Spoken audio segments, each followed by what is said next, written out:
tongue. I just need this eye to suck. All right, folks, we're back. Mrs. Renfer's eye is mostly better, so she's going to now get our rice ready to go. Just a cup. Yeah. Okay. And she's going to strain the rice because Get a strainer. you want to strain your rice before you cook it because you want to remove some of the starch that you have in the rice. So if you just give it like A little rinse in of clean water. I guess you wouldn't really use dirty water. Oops, and you should try to get it all into the pot. Yeah, as long as you get like 80% to the pot. Then that's good. It's like a B minus. Yeah, I'll take it. Yeah.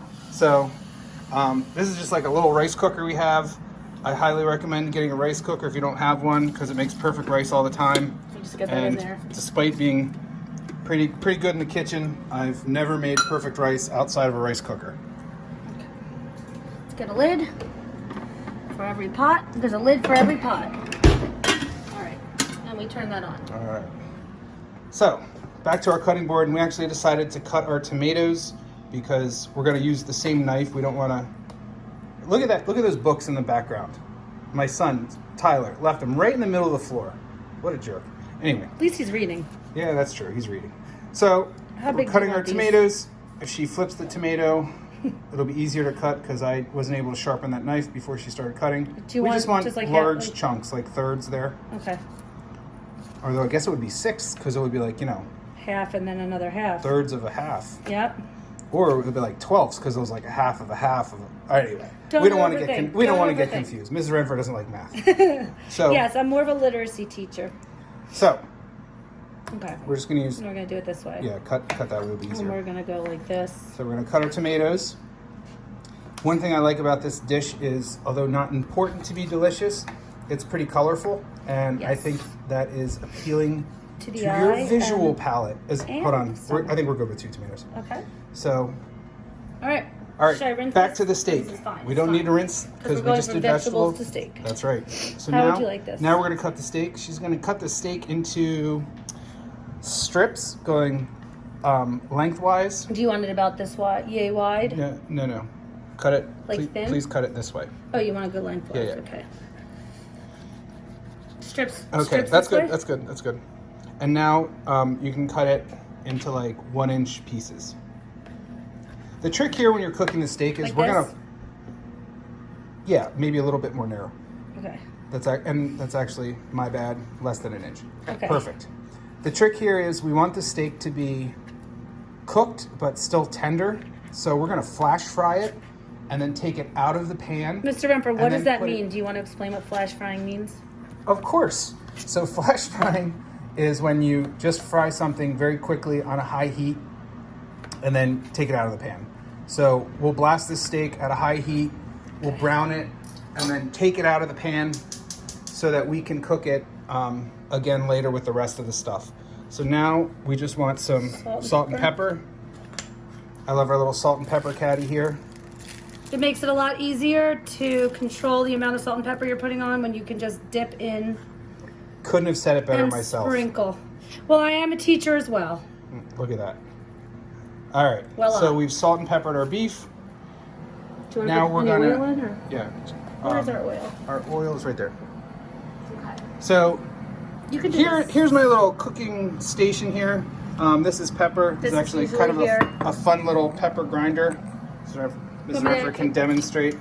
We saw this on vacation. You just press it and it grinds the pepper for you for the lazy chef in all of us. Yeah. So yeah, fresh peppercorns are always great. There's some ghee, which is clarified butter. It's Indian, but we like to use it in the kitchen too. It has a very high flash point, which is the point at which an oil or a fat starts to smoke. So this little guy right here is olive oil, and we use that in cooking as well, but you can't cook it at too high of a temperature or it really smokes a lot, and you can't have that if you want to flash fry something. So we're going to use just regular vegetable oil. I believe this is a mix of avocado oil with some other, I don't know, throw it together, it doesn't really matter, but it has a very high flash point. So we're going to let this heat up, and so this is a non-stick pan, doesn't have the stuff that's supposed to give you cancer. but I still do not want to use a metal utensil on this pan because, yeah, the bamboo one. Yep. Because it will scratch the surface of your non-stick skillet. Do you So want me hold tight. to hold up so you can? No thanks, you can put it in. Okay. So we're just continuing to let this heat up. Another thing we're going to use to flavor it later as we're waiting is some soy sauce and some white vinegar. It seems like an odd mix. It's also kind of an odd mix to have potatoes and rice. That's kind of a double starch. Potatoes are a definite Peruvian food. Fun fact, there are over 400 different kinds of potatoes that come from Peru. So it's the starch that a lot of people in that mountainous South American region use to stay alive. It's filling, it's cheap, it's easy to grow. And I have a tip for you. Don't ever play Trivial Pursuit with Mr. Remfer because he knows a lot of fun facts and he will kick your butts. Well, they already And know ours. that. Anyway, and rice is another really big grain, which is obviously Asian and the thing that sustains them. Europeans and early Americans use a lot of wheat and maize or corn. Corn's indigenous to like the Mexican region, came from like a grass called like fries are ready. tesote or something, I forget. Check our little French fries here. We're gonna put those back in for a little bit. They would be good to eat, but we want to dry them out because the awesome thing about the fries is they get cooked first and they're nice and we dry them out a little bit, so then they soak up all that nice flavor. So you can see that the pan is starting to smoke a little bit, which means that the oil is super hot, and my lovely assistant will add our steak. Okay. Don't video me. And he's doing it left-handed, folks. All right. So we want to get a nice little sear on our steak. Again, we do not want to cook it because it's going to go back in the pan. When I use a fattier cut of meat, you get some of the good beef fat in there, and fat equals flavor, so that's good. Hard to do left-handed. Do you need help? All right. As long as all the pink sides are done. Notice how he's just turning each one over so all the sides get a little sear. Okay?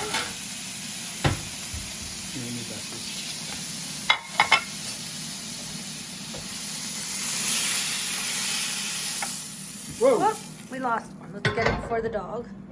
That one will go to Tyler because he left his books in the floor. Take the dog hair off. That's the 3-second rule. Yep. All right. It was like less than 3 seconds, I think. Yeah. All right, so we're gonna add just a touch bit more oil and kick the heat back up. Now he's getting our vegetables. Now we're gonna go first with our onions, Do then you need with help our with this? garlic. Here, let me take Yeah. that for a second. Can you grab the garlic? It's behind you. Garlic cooks really, really, really fast. Let me get a quick little. So I would say that I'm going to cook the onion. It's going to be at a high temperature. And then in like the last 10 seconds of cooking the onion, I will add the garlic. And We'll how much switch back. do we want to add? So my lovely assistant mentioned how much do we want to add. I Of the try to garlic. do like, if you're doing fresh garlic, I usually, with this amount of Lomo Saltado I'm making, I would use like 3 cloves. And with the minced garlic, I don't know, like a small spoonful. Okay. And let me just tell you, it smells really good when the onions start to cook.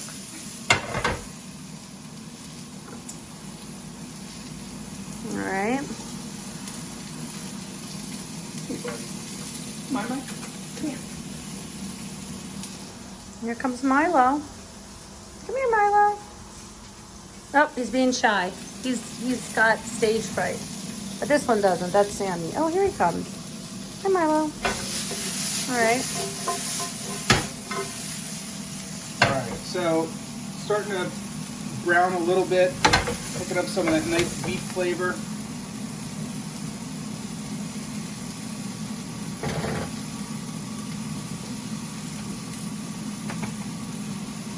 Mr. Remper's getting really good at doing things with his left hand. Yep, I've beaten Tyler and Pig one-handed, left hand 3 times so far. Except for Although Mrs. Remper I just actually beat me won. today. Yeah. let's call a spade here. All right. All So the onion is still firm at this point. Gonna take our garlic. We do not want it to be soft. Again, that's about, I don't know, a teaspoon or so of garlic. And as I said, garlic burns very quickly. And burned garlic has a really acrid flavor. So we do not want burned garlic. And I want to add these peppers. And the tomatoes will be our first bit to cool down the pan, so our garlic will not burn. This little move he's doing, I am incapable of doing, apparently. But you can always just take your spatula and give it a stir. Or get better. And now he's adding your soy sauce. Soy sauce. So soy sauce adds like a good depth of flavor, a little umami, and salt. Some vinegar, maybe like a healthy tablespoon and a half. Seems like an odd mix.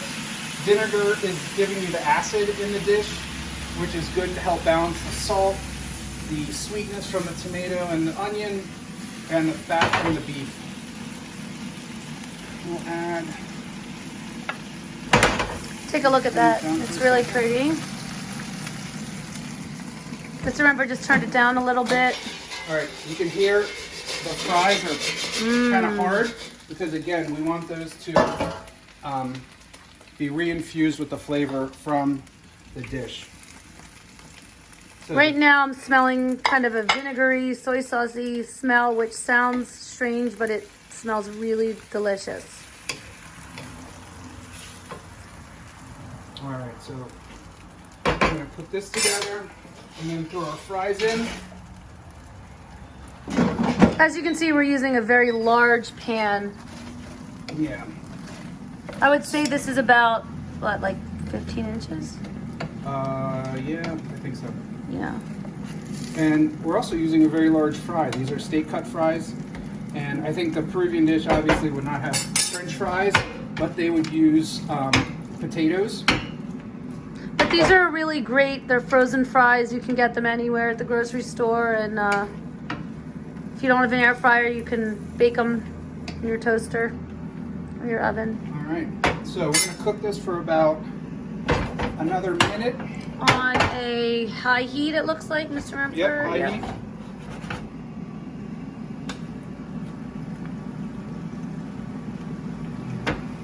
Check our rice. Rice is almost done. We still have our cilantro there that we will garnish with in the end.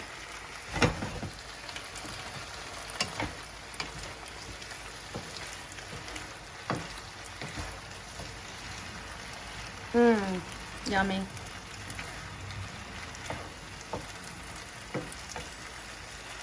All right, so you just want to cook it until the flavors come together. And like I said, it takes about a minute. And then just add a little sprinkling of cilantro, which makes it look very pretty. And taste delicious. Adds a nice flavor, unless you really hate stink bugs and you probably don't eat cilantro anymore. Add a little fresh cracked pepper. The soy sauce provided all the salt that you need, although I like a salty beef, so sometimes I add a little salt as well. And we're gonna add some cilantro to our rice, add a little butter, salt and pepper, and we will show you when it's plated.